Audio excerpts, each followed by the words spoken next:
రోజు ఉదయం 9 గంటలకు ఆత్మకూరు మండలంలోని మహమలూరు గ్రామంలో కవిత అనే ఆవిడ వాళ్ళ హౌస్ ఉంటుంది. ఆవిడ వాళ్ళ హస్బెండ్ చనిపోయింటే ఈరోజు పని మీద నెల్లూరు వెళ్ళున్నారు.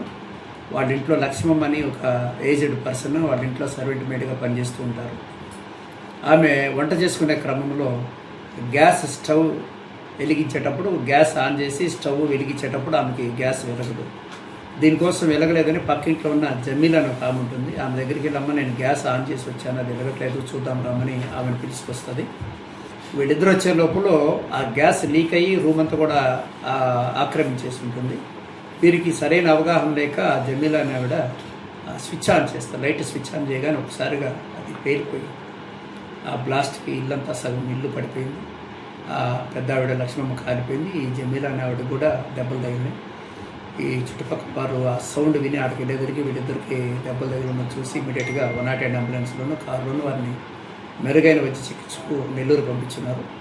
వైద్యం నడుస్తూ ఉన్నది. ప్రస్తుతానికైతే ప్రాణ ప్రమాదము ఉందని వాళ్ళైతే డిసైడ్ చేయలేదు, కానీ అబ్జర్వేషన్ ఉండమన్నారు 48 గంటలు. వారికి ఈ వైద్య చికిత్స నడుస్తుంది. దీని మీదట ఈ విషయం తెలుసుకున్న ఆత్మకూరు ఎస్ఐ గారు, నేను అట్లనే ఫైర్ డిపార్ట్మెంట్ కూడా తీసుకుని ఆ లీక్ అయిన గ్యాస్ ఆ మంట ఒకసారిగా ఎక్స్ప్లోడ్ కావడం వల్ల ఈ ప్రమాదం జరిగింది. ఈ ఎక్స్ప్లోడ్ వలన జరిగింది. కావున దీని మీద కేసు